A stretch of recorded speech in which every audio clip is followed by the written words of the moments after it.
we're all set. There you go. Okay, good morning, everyone. Morning. Good morning. Good morning. I read through the agenda, and I was quite surprised at how much work the staff were able to accomplish under the circumstances of the COVID-19. So the staff warrant a big congratulations for completing that work.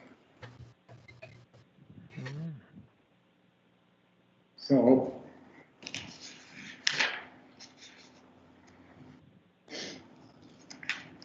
I guess moving on, we need the approval of the Forest Committee agenda. Mr. Chair, Yes. can we have an amendment to the agenda that we move the supplemental up to 3A?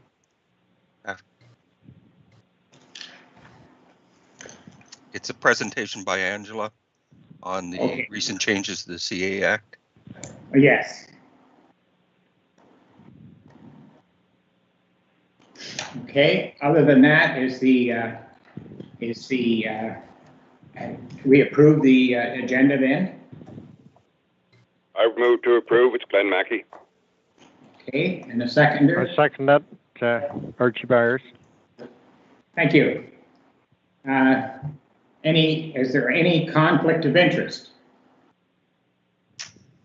Hearing none, we'll move on to the 3A, which is Angela's update of the Act. Thank you, Mr. Chair. And just want to make sure I'm going live. It seems like I am. The presentation, I assume, will be shared as well as soon as we can get through some of the agenda items. So we're just waiting for the presentation to come up on the changes through Bill 229. And I know, sorry, I apologize. I was at the end of the slideshow, so they have to advance the slideshow and then it'll be my presentation. There it is. Perfect. So this is a presentation that I gave to the Board of Directors last Thursday. As you may be aware, the government, provincial government recently announced Bill 229, which is the COVID Measures Act. It's an act that went into first reading on November 5th, 2020. There's a number of different measures that are included within the Act, but Schedule 6 included a number of changes for conservation authorities. I do want to let you know and also let the board members know that I was notified yesterday, and I'm just checking the details on my phone, that Bill 229 has been referred to Standing Committee. And submissions for registrations to Standing Committee are due by November 25th. And then comments are due by December 2nd. So next week, committee will hold hearings on Monday, Tuesday, and Wednesday on the proposed Schedule 6 changes that were mainly impacting the relationship between municipalities and conservation authorities, as well as the minister's involvement on certain items. First of all, before, there's a lot of discussion happening in the province. I must say, while there are a number of changes being proposed, they're not changes that are wholly surprising, considering past consultation pieces. Next slide, please. I do think that the majority of the discussions we will have will be, sort of regular discussions for South Nation, because we do have so many agreements, and we have so many municipalities, and we're a conservation authority that's been around for so many years. So we're one of the first conservation authorities formed. We have 16 member municipalities, which is really quite a few compared to some conservation authorities. So we're used to trying to work together with diverse perspectives and opinions to make sure that we are, working towards a common good. There are some changes here that are a bit novel from the perspective of corporate governance. But again, I suspect that these will be discussed at Standing Committee, so I won't make any final comments until we see what's actually in the draft regulation. Next slide. One thing that may be of interest to a number of you, though, is that the minister now, it doesn't say confirm that the minister will, but it provides that the minister may appoint a representative from the agricultural community to sit on the Conservation Authority Board of Directors. For us with the Clean Water Committee and other committees, we're very accustomed to working together with the agricultural community, but for some conservation authorities, that might be something novel for us. A lot of our municipal councillors are actually farmers from the agricultural community, and agriculture in a watershed that's as agriculturally based as ours, in our view at least, has been fairly represented well in the past on the different stakeholder committees as well as the board of directors. There are some provincial musts in terms of programs that we're to be providing. Our natural hazards program, which includes basically the floodplain and safety work. Our work on conservation and the management of lands that we own. So a lot of the forestry work, et cetera, is showing up as something that we must do, and those lands that we must take care of. The work that we do for source water protection under the Clean Water Act, and other duties that are prescribed by regulations that are yet to come. But what's good is that conservation authorities are still very much encouraged and permitted to enter into agreements with participating municipalities. And then, so long as there's nothing in the regulations that the municipalities find onerous. Next slide. Should also say that where municipalities are paying levy, it's very important that we be transparent, and we have hoped to take many of those steps with the preparing of the annual work plans that we do each year. It's not always perfect, but I think we're in pretty good shape. You may know or you may not know that whenever a conservation authority makes a decision about the floodplain, it formerly was appealable to a committee that was called the Mining and Lands Committee. That was a provincial adjudicative committee, and now everything is streamlined under the Land Planning and Appeals Tribunal. Again, nothing that we consider as draconian or challenging for us to deal with. Next slide. And one thing that is interesting, I don't see it as happening very often. You may know that we've only ever had one board hearing for a permit, but where a minister feels that they need to intervene, the minister is now able, like the Minister of Municipal Affairs and Housing, they are able now to substitute a decision in for the Conservation Authority. In our case, we think 99% of the time the decision that the Conservation Authority and the municipality make are a similar decision, or they're a concurrent decision. Our watershed, in a way, is kind of fortunate that municipalities understand better the risk because of recent flooding, and they have a little bit less appetite to take on such risks where they know that the responsibility for safety and the property of people that build in floodplains really ends up being the responsibility of the municipality. So we're happy to work with our municipalities in this way.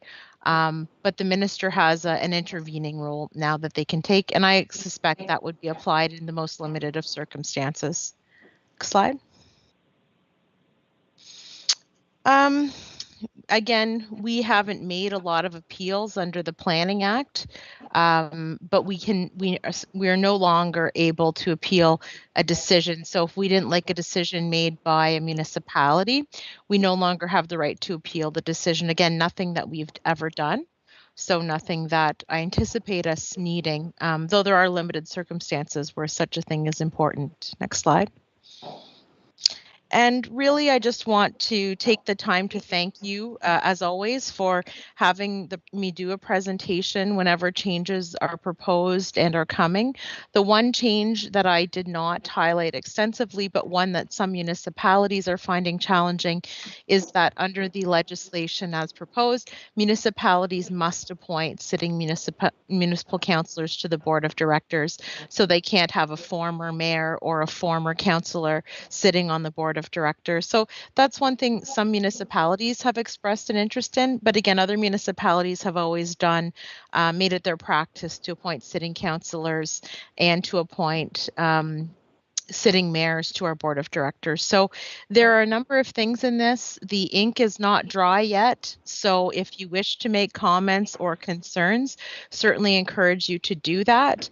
And the process for that, if you don't have it, Pat or Rhonda can send it out as well if you want to make some comments on these proposed changes. But overall, nothing too surprising. The only thing I find a bit challenging is the need to put a lot more agreements in place and to have potentially a lot more paperwork and work with individual municipalities across 16 agreements for every single thing we do.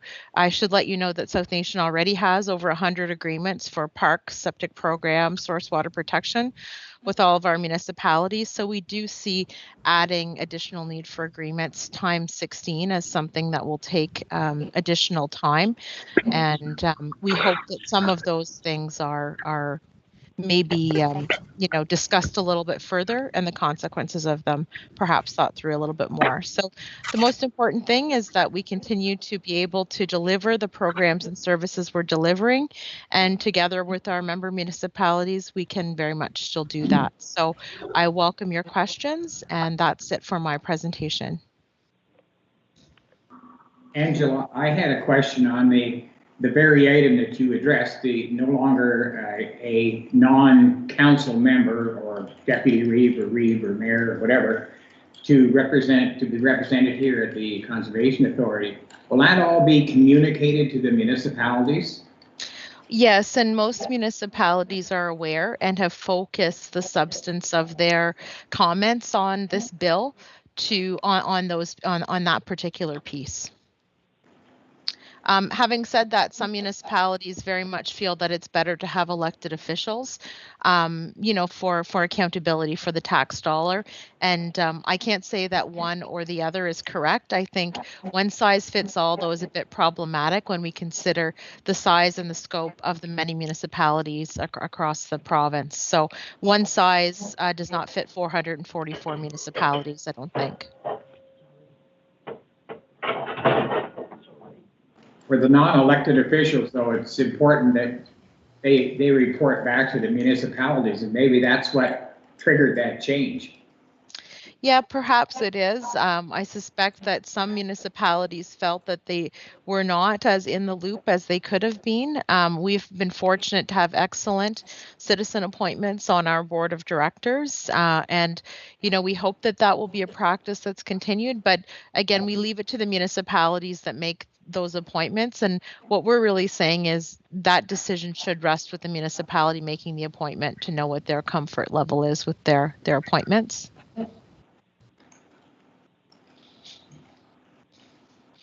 Angela, through the chair. Angela, I've read an article in the Whig Standard, it's Glenn Mackey. I read an article in the Whig Standard on the weekend and in the Brockville paper today where there's been presentations made to the at the county level and with Glenn I'm sorry. Mackey. I'm sorry. Now exiting. We just lost Glenn, so we will wait for Glenn to come back on. Is there another question? Mr. Chair, while we're waiting for Glenn, could I make a comment? Certainly. Go ahead. Go ahead, Bill. The interesting part is that with South Nation, if this one about having only municipal councillors goes through, 5 of our current board members now are appointees by the councils, not council members.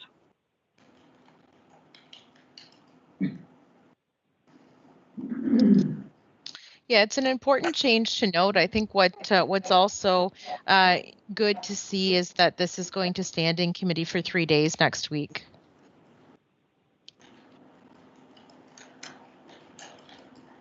Mr. Chair, through you, what does it mean exactly it goes to standing committees? What happens there? Is that back to Glenn me, Mr. Mackey. Chair? Is now joining. Welcome back, Glenn. I'm going to finish quickly answering Bill's question, and then we can sorry, go back didn't to hear the yours, question. okay? I didn't hear the question. Bill's question was in regards to, I made a comment that the bill will go to standing committee next week, and Bill asked for clarification on what that means. And what that means is basically a window has been opened up to receive additional comments specifically on Schedule 6, which was the amendments to the Conservation Authorities Act. And for those 3 days, next Monday, Tuesday, and Wednesday, a special committee appointed by the Lieutenant Governor will hear specific concerns about amendments to this act, probably from a range of perspectives. So it'll be very brief submissions. They're generally 5 minutes in length, and they'll have a host of perspectives on the proposed amendments contained in Schedule 6 for those 3 days. And then, Glenn, you had a question about an article you saw in the newspaper. Yes, the Kingston paper on the weekend and the Brockville paper today. And there have been presentations made at county level and the county of Leeds and Grenville. They've supported removing this section from the Act, as has Frontenac and Lanark. I'm just wondering what other municipalities around the area are considering. So the presentation, Leeds Grenville, you know, is a county that we share. I was in budget at the same time as County Council met last Thursday. We had discussions in advance. Some of the conservation authorities were calling for, and some of the organization were calling for a full repeal of Schedule 6 to allow for additional consultation time on that. What it seems now the government is doing is putting it to a special committee to hear very, real concerns about where challenges might lie with the amendments. So while repeal was simply that the government would remove that schedule from the budget bill, I think not everyone thought that was a realistic outcome. So I think what's important is to negotiate within the parameters that are being set at this time. It seemed that it was the representative from Rideau Valley that was making the presentation in Brockville to Leeds and Grenville and looking for their support, and they offered to support the removal. Yes, and I think that that's good. The vote was, of the 9 members, I believe the vote was 3-6. So it is important to note that municipalities, not all of them will feel the same. So I think it's important that we bring these matters forward at the county level, but also at the same trying to negotiate within the parameters in that, you know, it makes sense that we have good discussions with our municipalities throughout this, as we always do. Thank you. Yeah. Bill, we sort of cut you off on your question and it never got answered. And I'm not sure I understood what the question was, if you want to repeat it.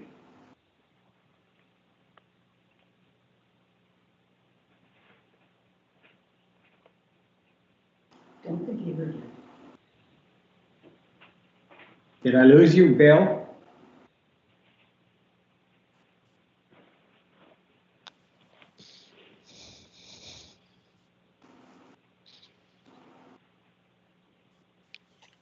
Maybe we should move on to the next item. Yeah, for sure.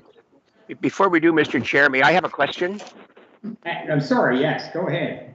I'm having trouble hearing some of the speakers.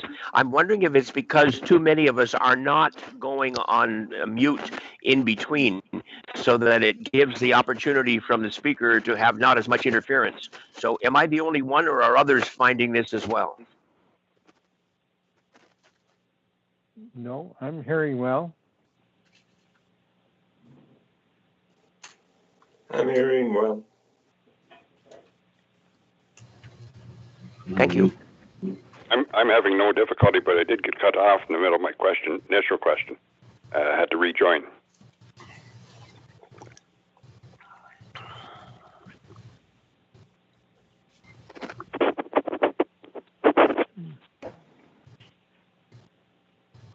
Hey, you want to repeat that question that you started to give early in there, Bill?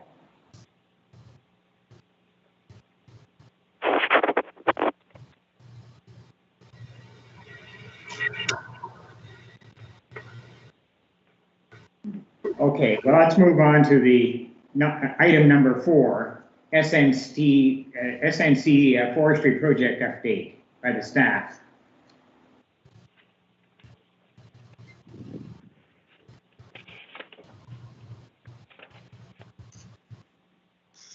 Next slide, Carl. Good morning, board. I'm Chris Craig, Senior Forest Technician. This is just an update on the healing garden that we had done back in September. It was with Trees Ontario, Plenty Canada, Mohawks of Akwesasne, and South Nation Canada, or South Nation Ontario. And it was a great partnership where we actually laid out a medicinal wheel in 60 meters across, where we've had a number of trees planted, and it was well participated and had lots of good comments on it. And hopefully it's something we can continue this spring and fall and summer to come. So it was a really great opportunity to work with a lot of different people.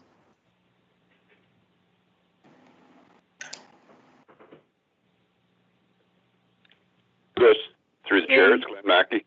I noticed that took place in Chamois, in or around Chamois. Just where was it located?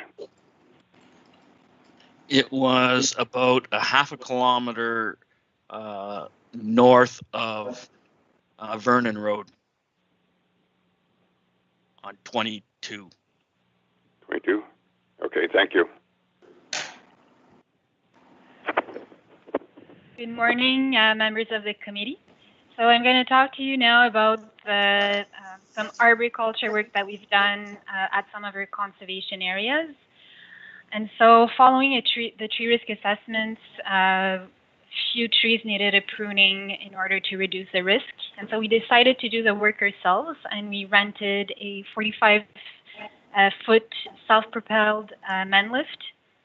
And so in the picture that you see, I am up in the bucket pruning some trees. And so we also purchased a small arborist chainsaw. So an arborist chainsaw is basically a regular chainsaw with just no back handle. And so it's more compact and less heavier. So it's easier to work up in a lift. And you know, after full days of work, because it's so small and light, you know, you don't get sore at all. So we spent 4 days at Jessup's Falls and 3 days at Oak Valley, pruning more than half of the landscape trees at both parks. And of course, we weren't able to do all because lots need to be done, but we did more than expected, and we were really happy with the outcome. We also rented a wood chipper, and so we were able to chip all the branches and small wood, and all bigger sized wood we left on site for people to pick up. We also left all the wood chips on both of the parks to use to put around the base of the trees to protect the trees from grass cutting operations. And we planted as well 10 trees at Jessup's Falls to kind of keep that tree cover intact in the park.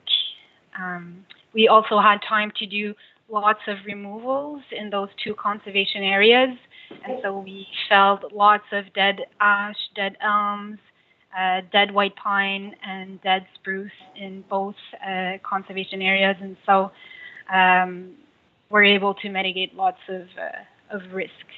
And again, looking forward to do the same next year, and I would like to go back to both parks as well as doing a few days at Casbridge to prune lots of other trees and mitigate more risk. If you have time to go check out Oak Valley, I recommend it. Lots has changed over there. It's much more open. I think Jessup Falls is closed at the moment, but sure next spring you can still check out all those beautiful changes. Thank you. Thank you, Carolyn.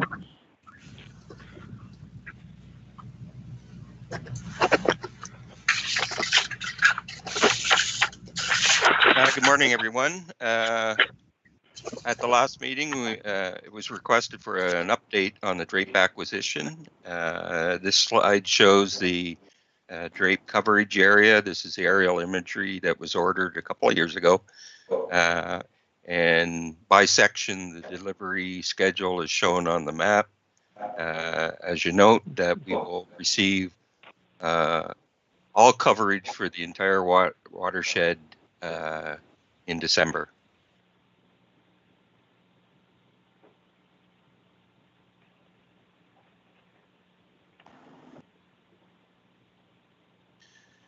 We've got some new tools for the forestry department, inspired maybe partly by Oak Island and the work that they're looking for treasure down in Oak Island, but it was brought up by Phil Duncan, our property team.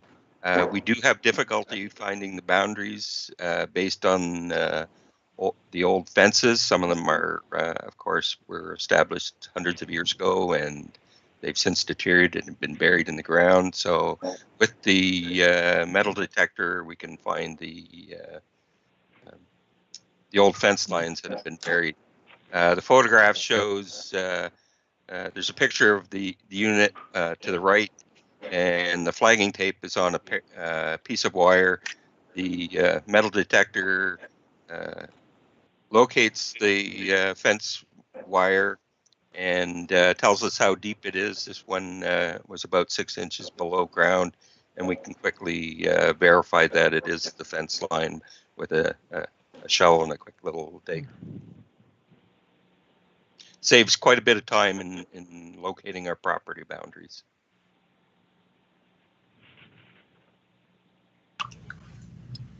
Mr. Chair, before Pat gets away, may I have a question? Go ahead. Yes, go ahead. I'm looking back at the Drape acquisition update, and it noted delivery updates and what's been delivered, etc. What does that mean that we will have, and how will it be used? This imagery is the basis for our forest cover mapping. As you'll note, it was updated in 2016, and it's scheduled to be updated again. This will show us how well we're doing to meet our forest conservation objectives in terms of retaining forest cover on the landscape. It'll be an up-to-date picture of what's happening on the landscape. Thank you. Okay, well, thanks to all the presenters. And moving on, we've got approval of the viral meeting minutes from September the 1st. Do we have a mover on that? Oh, we still have a few slides. Oh, I'm sorry. We still have slides. Couple more. Sorry, Okay. go ahead. I guess that's me. Good morning, members of the committee. So this is just an update on our Woodlot Advisory Service program. So on the left, for those of you who can see it on the screen or have access to the slideshow, that's a map that visually represents all the locations where we've dispersed MIFTIP grants to this year. So in Prescott Russell, the program was fully allocated in September. We provided just under $19,000 worth of grants to 38 applicants. And this is just as a reminder, a refresher, through the Woodlot Advisory Service program in both UCPR and SD&G. We offer a grant in the amount of up to $500 per landowner for the completion of a forest management plan through the MIFTIP program. So those are all the green dots that you can see on the map. We've been able to disperse grants to almost every municipality except for Russell and the township of East Hawkesbury in Prescott Russell. And then in SD&G, we've dispersed just under $16,000 worth of grants so far to 32 applicants, and we've also completed 11 site visits as well. So on the map, you can see all of the yellow triangles are the locations where we've dispersed grants. And good news is we've dispersed one in at least every municipality in SD&G, and we're still ongoing with SD&G because we have some more funding to use up for 2020.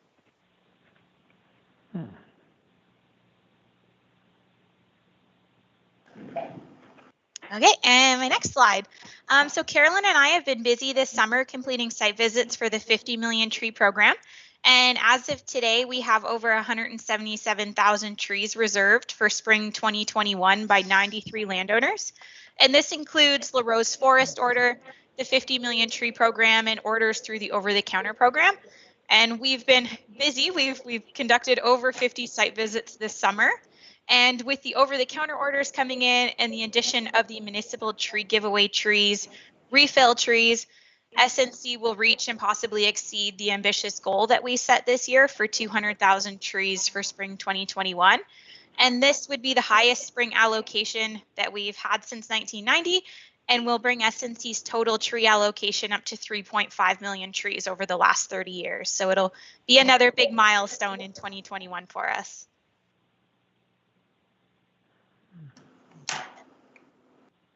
Oh, this one got moved around.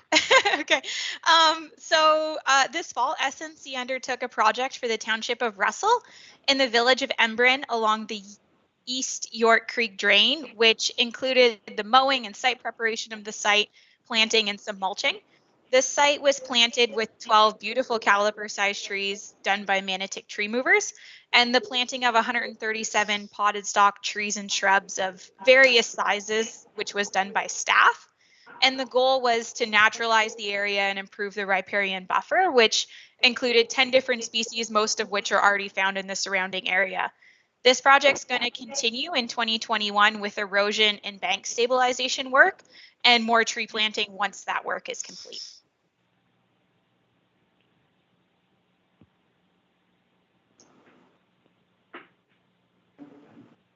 Is that the end of your presentation? I almost didn't invite you in, let alone to cut you off at the end. So thank you very much, Cheyenne. So moving on, we've got the the approval of the forestry meetings, the viral meeting, September the 1st, 2020. So we need a mover on that. I would so move. Archie Byers. Okay, and a seconder?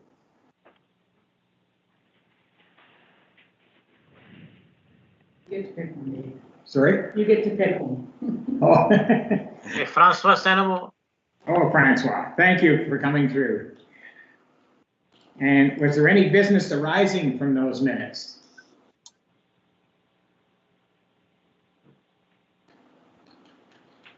Hearing none, we'll move on to new business 7A, the request for approval of the 2020 Ottawa Ash Tree Replacement Program.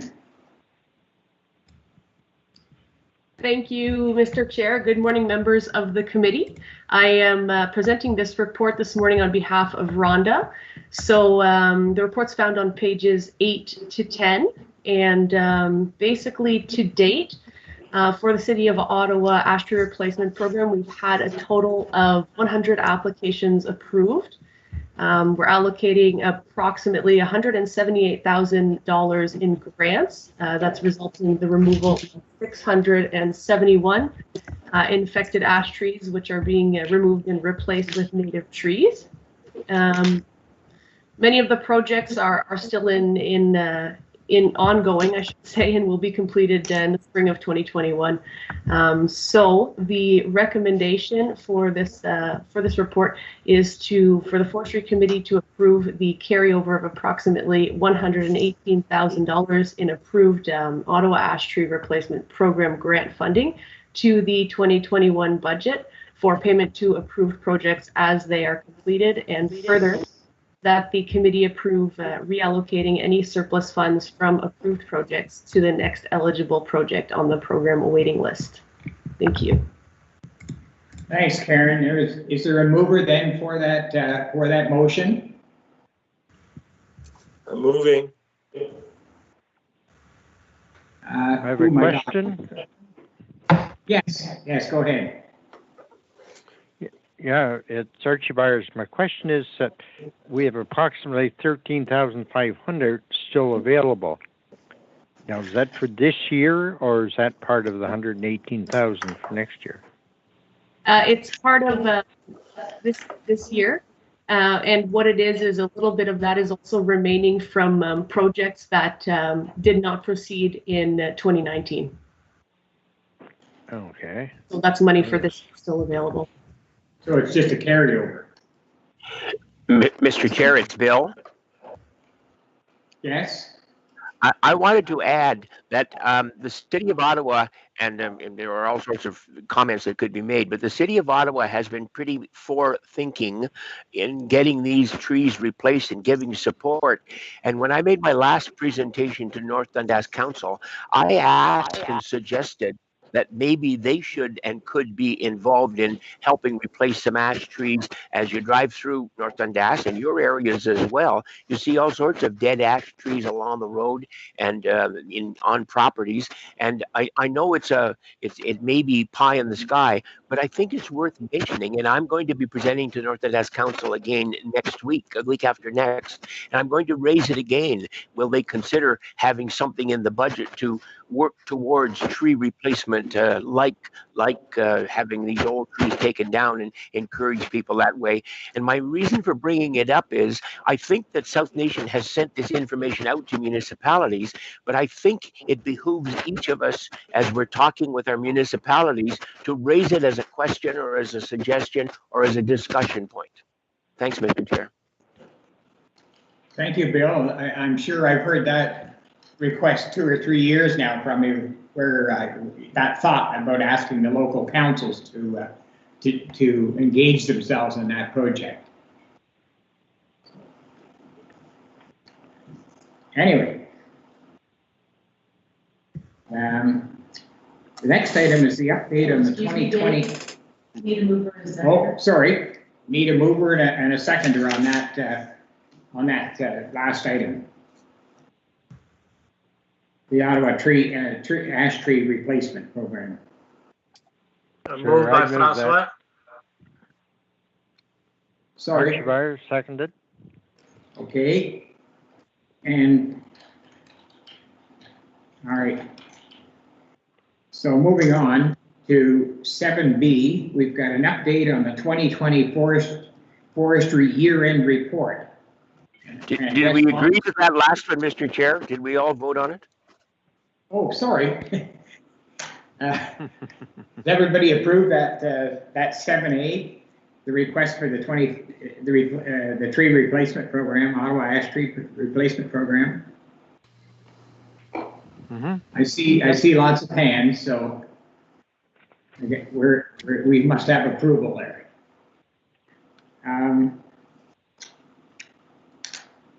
Then moving on to 7B, the update of the 2020 Forestry year-end report.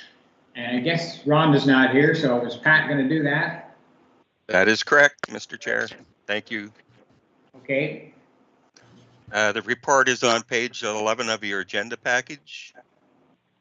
It is a summary of all of the work that was completed, and thank you for noting the amount of work that was completed in light of a worldwide pandemic.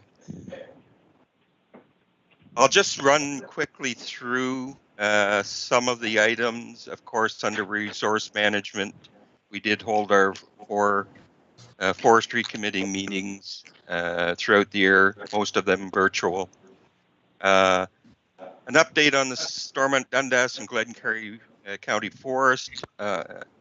We, under Forest Administration, we did prepare a report for council on the work that had been done the previous year.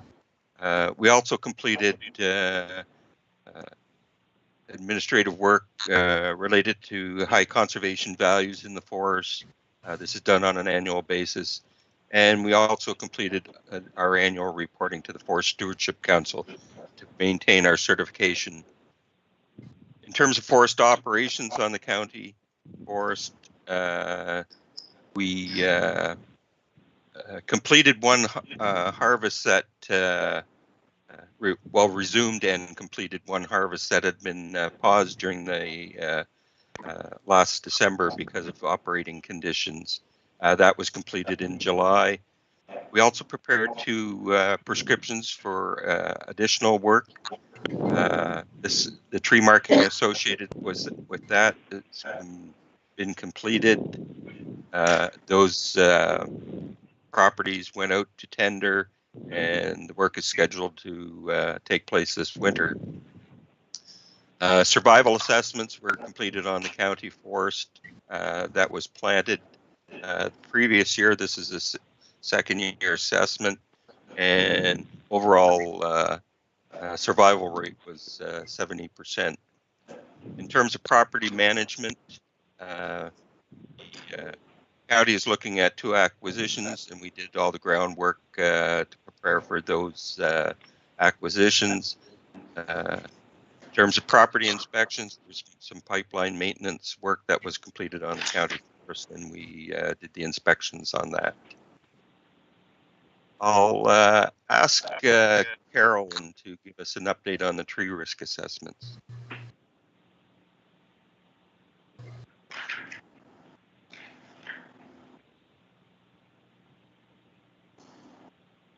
Sorry about that. I reconnect my microphone. So most conservation areas were done for the tree risk assessment. Only 2 creeks and Warwick weren't done this year, but every other conservation area was completed. Again, there are many removals to be done in order to lower the risk. Falls and W.E. Burton, as well as J. Henry trees, are going to be done soon this year and into 2021. And overall, like I said, we mitigated a few trees when we did some pruning.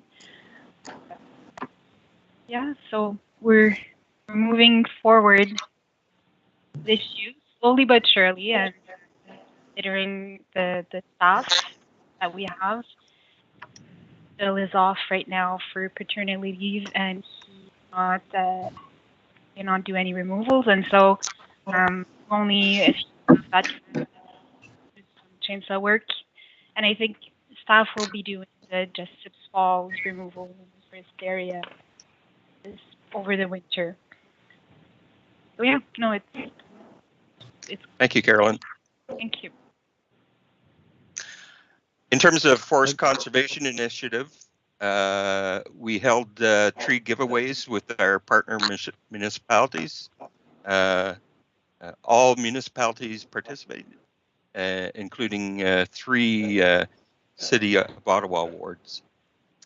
In terms of the S&C Forest, of course, we renewed our Conservation Lands Tax Incentive Program application. This is done annually, and it relieves the tax burden on over 500 hectares of forest. Again, we completed all of our annual reporting for the to maintain our FSC certifications. We completed an annual report and prepared the operating plan for 2021. We completed harvest inspections on the operations that we did. There's a typo there. There's a number missing. It's there were 16 harvest inspections completed rather than just 1. We completed prescriptions on a number of properties to meet our targets. The list of properties is shown in the report. We completed over 34 hectares of tree marking, and we have harvest pending on 26 hectares of forest, which will be done later this winter. I'll call on Cheyenne to update us on the planting numbers under stewardship. Mm-hmm. Yeah, so under stewardship, I've covered most of this, I think, in my last couple of slides that I just presented. But just to recap, in 2020, we planted over 140,000 trees in the spring. And as I mentioned, we did a fall tree planting project in Russell, which is the potted stock trees and caliper sized trees that you're seeing listed there. We did 56 site visits in preparation for our spring 2021 tree planting, and Carolyn and I completed all of the survival assessments required for the Forest Ontario sites. So those are the end of the first year, second year, and fifth year that we have requirements to do. We administered and supervised 1 tree planting contract, 1 tending contract, and 2 site preparation contracts. And for the Woodlot Advisory Service, just to recap again what was described in the slide.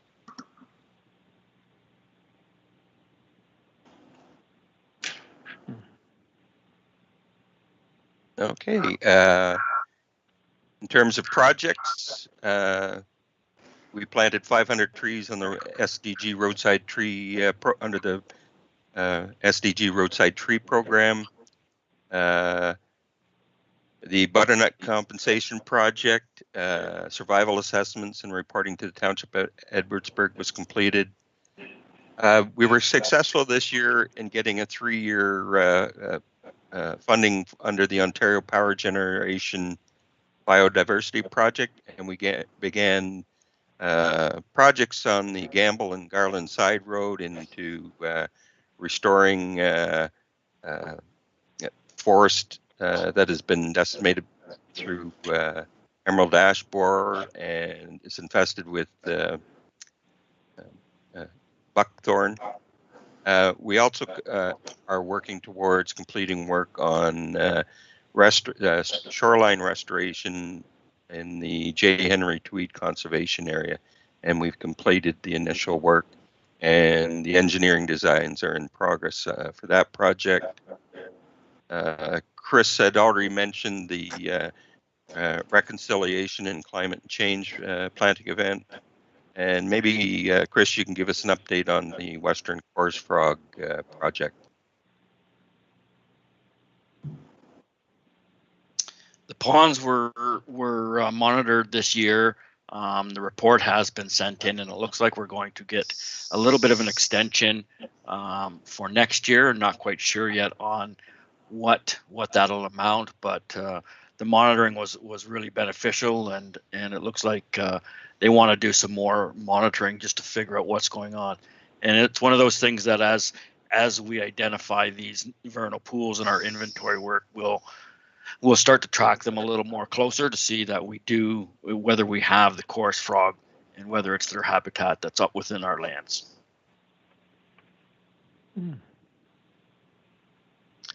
And with that, if anybody has any questions, the team would be very happy to answer them.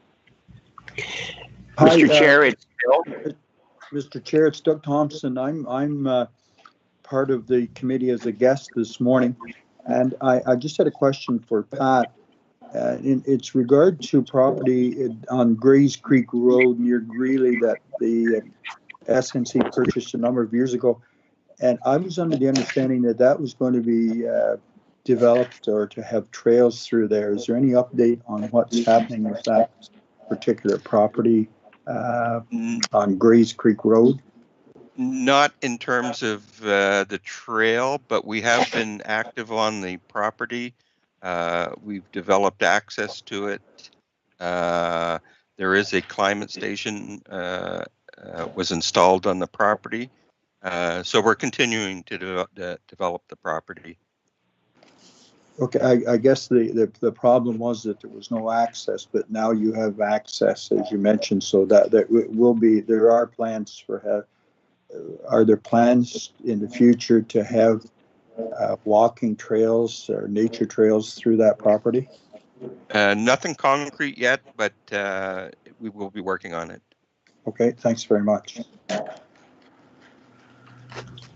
I just had a question on page 12, the second or third last line from the bottom, that you're talking about 1 to 2 gallon trees. What the heck is a 1 to 2 gallon tree?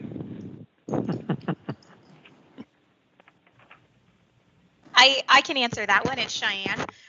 It's basically dependent on the size of the pot that it comes in. So a 1 gallon tree would be in a 1 gallon pot, 2 gallon, etc. And then that correlates and corresponds with the actual height of the tree itself. Okay, that was my guess, but I just wanted to clarify that. Yeah. Mr. Chair, I it's have a Bill. question. Sorry. Sorry, go ahead.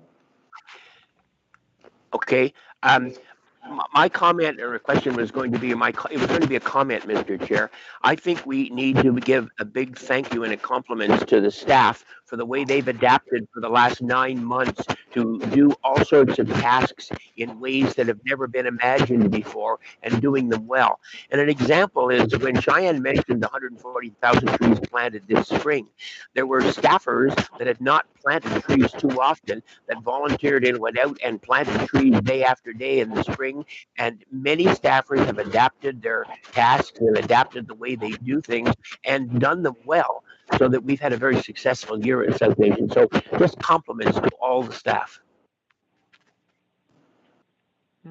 I agree with that, Bill, and I mentioned that in my opening comments. It was it's just amazing how much they were able to accomplish under the circumstances. Yes, I have a further question. The tree removals in 2020 were 120 plus. Were they just dangerous trees or dead, or a combination? I can answer that. So most of the trees that were removed were dead trees, either ash if infected by the emerald ash borer or dead elms. Majority were just dead or dying trees. Okay, thank you. You're welcome. Okay, any other questions? Hearing none, we need a mover and a seconder for that, the Forest Committee update, or year-end report. It's Dorothy. Mr. Chair, I'll move. It's Murray Inch. Okay. And I'll second Dorothy. Okay, thank you. Everyone agree?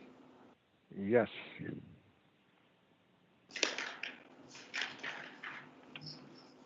Okay, moving on to the SNC response to the emerald ash borer. That's on page 15. Thank you, Mr. Chair. At the last couple of meetings, we were asked about the emerald ash borer, and particularly the work we've done with the release of parasitoid wasps on a couple of sites. When I got into the file, I found out that we had done quite a bit of work on emerald ash borer over the years, and I think most of the long-serving members of the Forestry Committee will remember some of these activities, but it shows the extent of the efforts that we've been doing to combat emerald ash borer. And I'll just run through some of the bullets here, maybe some of them in block. Emerald ash borer was thought to have been introduced to North America in the 1990s. In around 2000, we became interested in black ash as a result of partnerships with the Mohawks of Akwesasne and St. Regis, and began working towards managing that. We actually wrote in a property management plan that we would start black ash seed collection way back in 2001. And this was to secure a seed source for black ash in the future. We started working in earnest in 2004 when we received funding from the Ontario Trillium Foundation with the Black Ash project. And you can see that emerald ash borer had been discovered in both Canada and the U.S. in Essex County in southwestern Ontario and across the border in Michigan. At around that time, it was suspected that emerald ash borer would reach eastern Ontario in 25 years was the project spread of the insect. But you'll see in 2008 it was discovered in Ottawa, which was only 2 years later. In 2010, we developed a response plan, which basically said that when we did our tree marking, we would take a look at the ash component of the forest and look at means of combating the insect through forest management operations.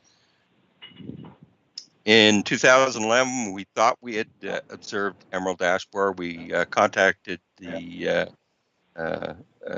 forest insect specialists, and it was not confirmed as a emerald ash borer, but later on that same property did eventually develop emerald ash borer. In 2013, the federal government first started releasing the parasitic wasps in Ontario. And that was a long process because it took them 10 years to do the science and get all the necessary approvals to do that. So it started way back when the insect was first discovered in Ontario. It wasn't until 2017 that we began to partner. We partnered with the Canadian Forestry Service for 3 years, and over that time we released 3 different types of wasps, and they're listed there. The scientific names are there. In the fall of 2019, the releases stopped, and samples were taken in the forest to see if we had built up a viable population that can continue. And that work is still ongoing. I just spoke with the CFS people last week, and they've just finished their field season, and they're going back to the labs, and they will be completing the analysis for the wasp release on SNC properties. And we should have the results at our next meeting. We've also been doing some other things. Carolyn mentioned the tree assessments, tree risk assessments that we do. These were put into our contracts back in 2016. So we're required to do them manually now, and we've been doing that since that time. What the relationship is, as Carolyn had mentioned, that most of the trees that we're dealing with are ash trees as a result of infestation with the emerald ash borer. And linking back to one of the projects that we're doing with the OPG funding that we receive, is that part of the stream restorations and stream bank restoration deal with the removal of dead ash trees. And that work is going on in both J. Henry Tweed and W.E. Burton conservation areas. And earlier this year, we did our first treatments of triazine injections, which is the chemical that's injected into the trees. We did this in McIntosh Park, where the trees are young. They're not showing many signs of the emerald ash borer, so it was an ideal spot to try this. Some of our other parks, the trees are larger, the infestations are more advanced, the trees are dying, so we're in the situation of removals and replacements. So as I said, at our next meeting, we'll be able to update you on the parasitoid release, and we're all keeping our fingers crossed that we have a viable population and that there'll be one more method of available to combat the emerald ash borer. Okay, any questions? Bill has some. May I start? Go ahead, Bill. What's the cost per tree for the injections for the ones at McIntosh Park? And does it have to be done yearly? Not yearly. It's every second year, and I believe it was about $20 a tree. Not counting the man hours that would take. That's just for the chemicals. It was done with a contractor. That was the cost, and the cost it varies by tree size. So, like I said, the trees are much smaller there, and there were a lot of ash trees treated. So there was the price per tree was a little bit lower than if we had had one large tree. Yes, so it sounds like it may be a worthwhile venture to keep in mind. My other question, you probably answered part of it, but it's a two-part question.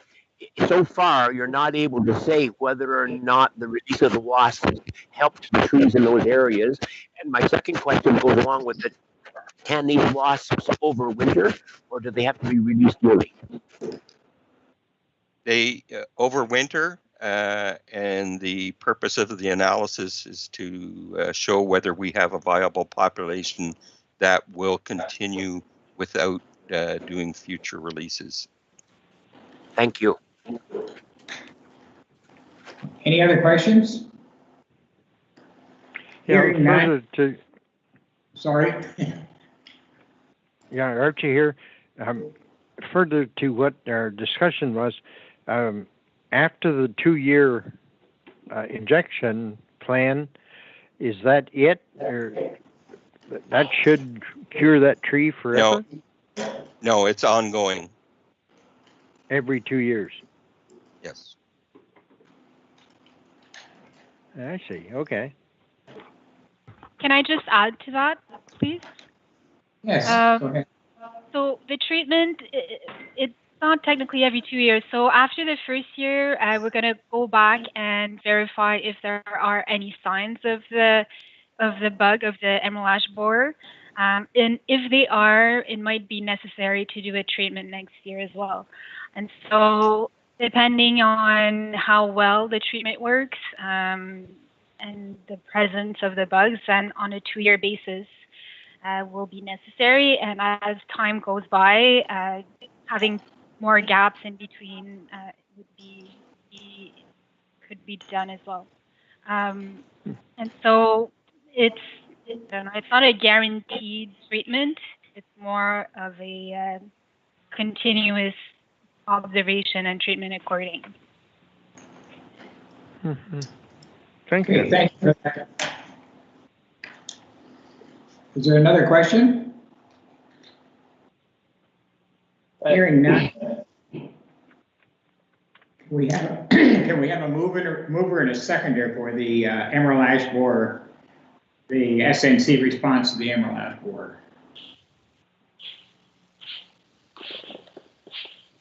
So moved, Archie. I'll second. Who's we? Just a sec. Ron, too. Ron, okay, thanks, Ron. So,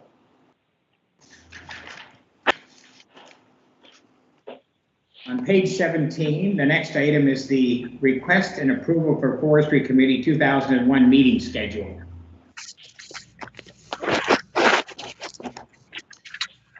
Perfect. So the report can be found on page 17 of your agenda package. So as per the standing committee terms of reference, all standing committees will meet at least 4 times per year, with one of these meetings being a joint meeting of all the standing committees, which will take place on March 4th. So you can see them all listed there on page 17. And just for additional information, you'll note that the budget for 2021 has changed from the usual. So in 2020, the total budget for The committee's was $7,500, and it's been reduced for 2021 to $4,600 because we're presuming that the first 2 meetings will be virtual, so no mileage for the first 2 meetings.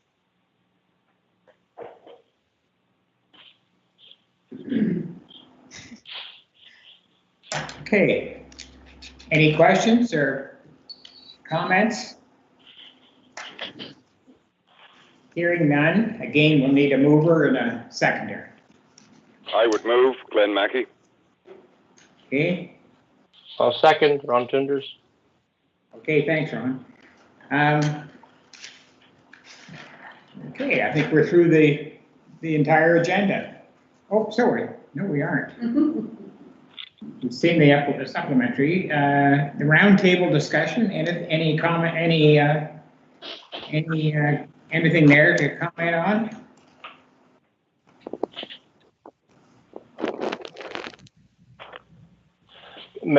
I might make a comment. Yes, go ahead, Bill. It's Ron. Oh, it's Ron. Sorry, Ron. Personally, this summer I've taken down about 500-ish ash trees. Not all of them dead, but all of them certainly showing signs of dying. And I'm just wondering, because there's just so many, and most of them are on the edge of my forest, and I figured that in the next year or two I was going to be dealing with them in fields. On the South Nation land, what percentage of the trees that were not cut were starting to show signs? Just curious about that.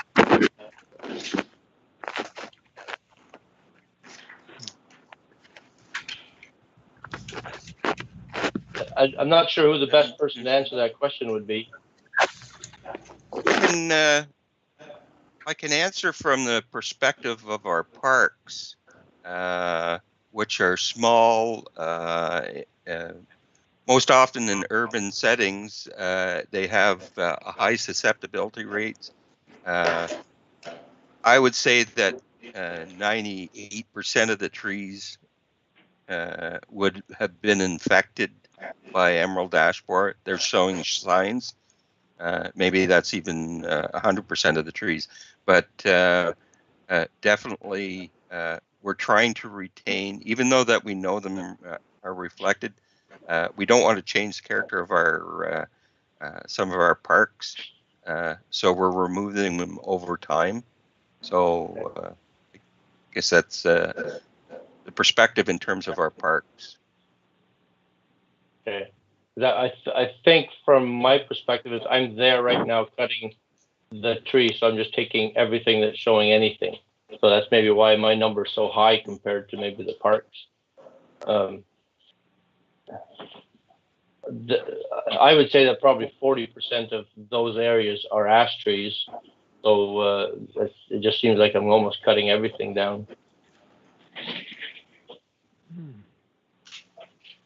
So I suspect that these numbers will continue on the park land as time goes by every year. Whereas in my forest, there won't be, there's areas that won't be any ash trees going down in the future because I've pretty well taken them all while I'm there. Yeah, that's a correct assumption on the parks, Ron. Okay, so fine. I guess the downside too is that the once you cut them, the logs really aren't worth a lot, are they? Not really. It's firewood.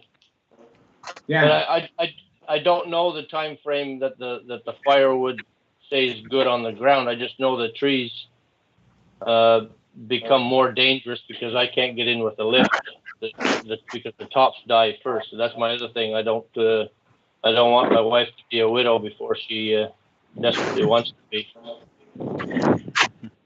Well said. Okay. Any other comments? Yeah, I just like to make a comment on the dead ash or dying ash. The logs are still usable as long as there's life. There's still a little bit of green in them. They're still sawable. So that's the mistake people are making is if it's a good size log, don't cut it into firewood. There is marketplaces out there that are looking for the ash. and eventually there won't be ash. So that's the thing, is if you can utilize it now's the time. So I know we're doing a property rate shortly that will be, it's focused on ash. So, and I know we have a lot of saw log material in there, and that's where it'll go. It'll go to saw log, not firewood. It's a matter of, finding the right person. But if you're looking for a place, if you have enough, let me know after, give me an email, and I can send you to a contact that is looking for ash. Is this Chris talking? It is. Okay, thanks, Chris. What size of a load would you like? To make trucking viable, you pretty well need a load, or are you able to handle smaller lots? They'll take smaller lots. They come, they pick them up. As long as you can load them, they will take whatever you have, and they mark your load by tagging the logs. So Okay.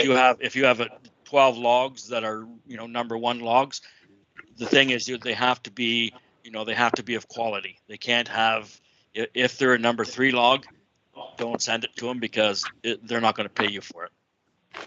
Okay, 16-foot length. That what he's looking for? Any length, as long as make sure you add the 6 to 8 inches extra length on it. Yep. If it's 8 foot, then give it that extra length. Any length they'll take. Okay, good to know. Thank you very much. Are there any other items in the community engagement? Mr. Chairman? Mr. Chair, Chairman? Bill has his hand up. Can I go ahead?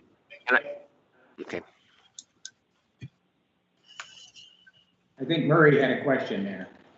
Not a question, Mr. Chairman. I was just going to say at Oak Valley, Carolyn's already reported on the tree trimming and tree removal that took place there. The South Nation.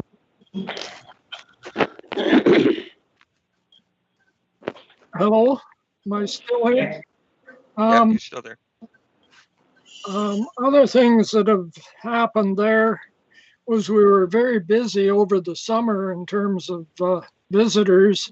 I went down one day and there was a man sitting there playing his guitar, just happy to be out of his house. And another weekend there was a trio of musicians singing and performing for the visitors. And we also had another marriage take place there this summer. And we were kind of knocked over because towards the end of the summer, the township came in and finally gravelled the access road to the park, so it's much easier to get in. So thanks to Bill Swirl for his help in getting that done. And that's our roundup from Oak Valley.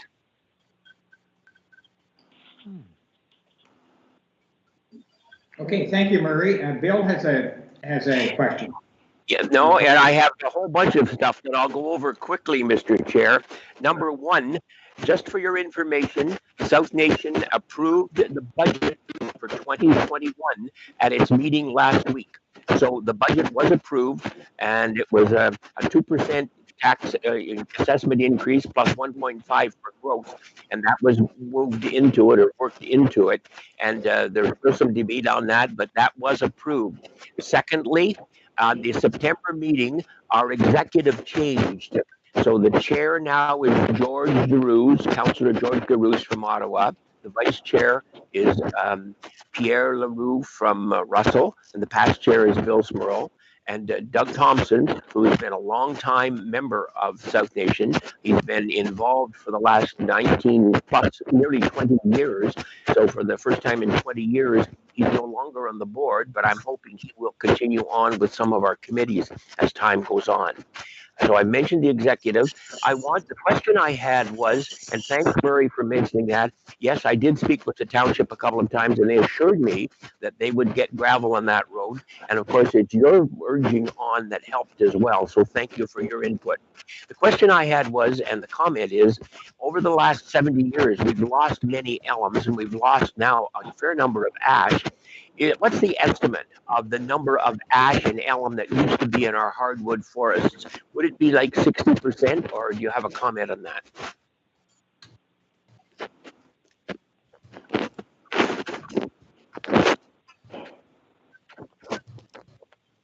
Is that a Pat question?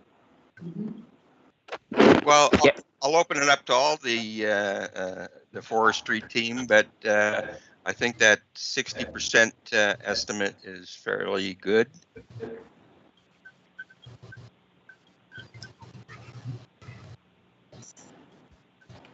Dave, it's Martin here. Just there's a lot of history to all this stuff. Elm actually used to be the most dominant tree in these lowland sites, but as we lost a lot of it. Ash moved in and filled in where the elm often was. So ash is currently in a higher percentage than it traditionally was. Interestingly enough, most woodlots we mark with the ash dying now, what we see is the elm moving back in.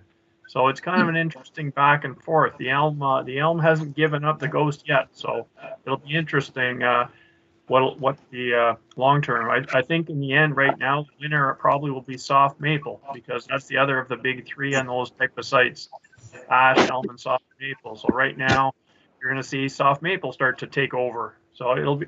I think that dynamic's going to go up and down for 100 years while these bugs and diseases settle their way out. But the bottom line is that type of forest. That type of forest is 40% of the South Asian watershed: elm, ash, maple. One additional supplementary question, Mr. Chair. The question I have is, I agree that the elm is making a comeback, but what I seem to observe is they don't last more than 20 or 30 years and then they die again unless they're very isolated. Any comment on that? You're exactly right, but the good news is they last long enough to produce seed, and that's the saving grace. The concern with ash is we're worried that because the bug will infest smaller trees, we're not sure they're going to last long enough to produce the volume of seed. So that's the challenge, Bill.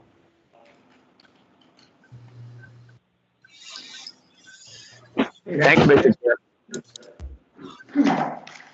That's a very interesting insight into how the different trees rotate and survive. Mm-hmm. So any other comments on anything else to add to the community engagement? I have one thing, Mr. Chair. Yes, go ahead. On October 22nd, after a few postponements, we were able to hold a virtual logging contractors meeting. And we had limited participation. We did a lot of outreach for that in terms of working with the communications department. We updated our contractors list, sent out a press release, and then eventually held the meeting on the 22nd. We had a representative of CM Timber Management.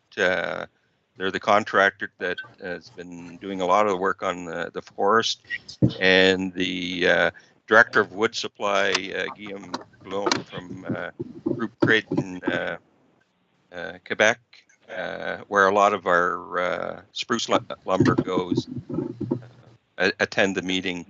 There were a couple of recommendations. Of course, March is the best time to hold this meeting, and we postponed it because we thought the COVID restrictions would be lifted, but we won't do that anymore. We will hold the meeting in March from now on as originally scheduled. We noticed that there were a number of, still, even after updating our contractors list, that we were still missing some potential contractors. So we're making improvements to and expanding the list. We had a comment from Colin Morrison that it would be nice if we could produce custom maps for the contractors. It's something that we can do, and we're working towards that. And it would help them be able to forecast and plan their businesses around future wood supplies. So that's something that we're working on. There are potentially some markets for additional species. We're not doing a lot of work in our white cedar stands. And of course, that was already mentioned, is salvaging some of the ash. And we're experiencing some spruce dieback in some of our properties, so salvage operations in that.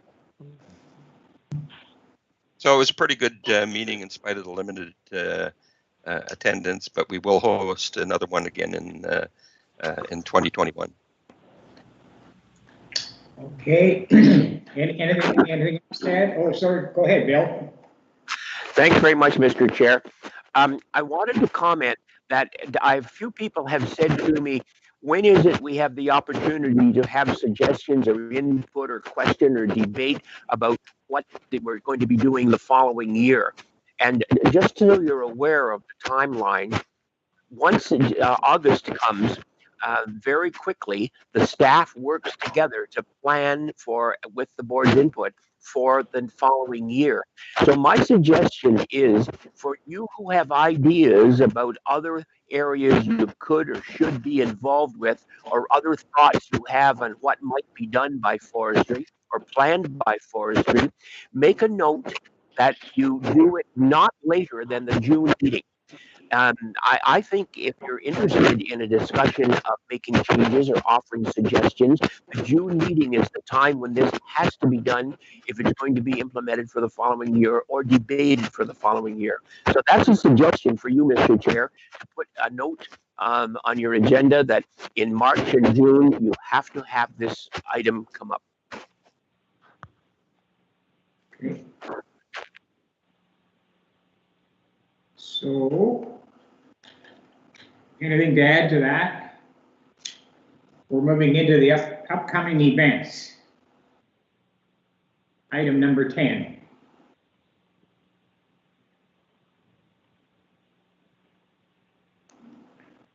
I have a comment, Archie here. I think Doug Thompson should be congratulated on his new government appointment that's upcoming. So whether the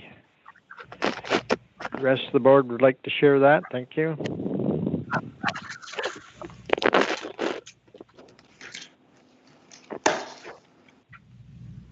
Mr. Chair, does Doug wish to make a comment on it?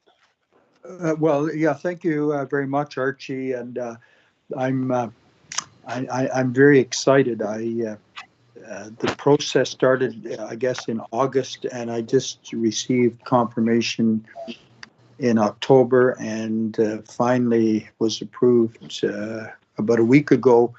And I'm on the Ontario Trillium Foundation grant review team, and interestingly enough, the area, it's Champlain area, and that covers municipalities and groups between Cornwall and Petawawa. So I'm very excited about this. As you all know, the Trillium Foundation is a big part of so many organizations, and it's something. It came to me as a bit of a surprise that my name was put forward, but I accepted, and I expect I start training next month, and I guess I will start my review of applications in late January. So I'm very excited about that, and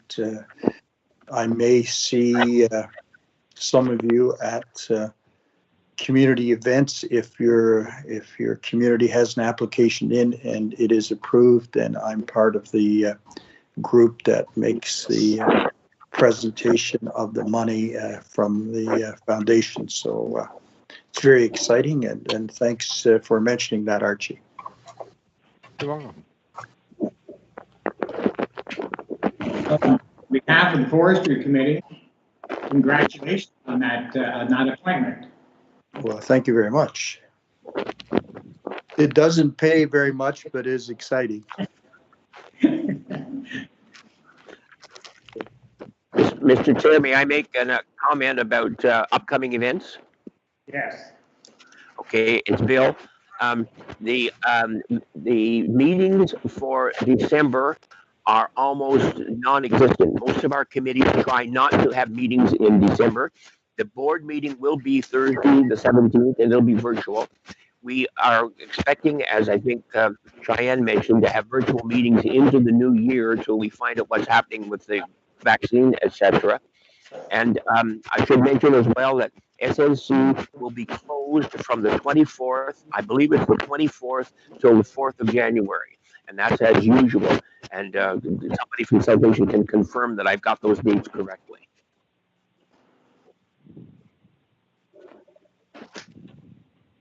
That's correct on the closing dates. We are closed on Christmas Eve, the 24th, and back open January 4th, which is the Monday.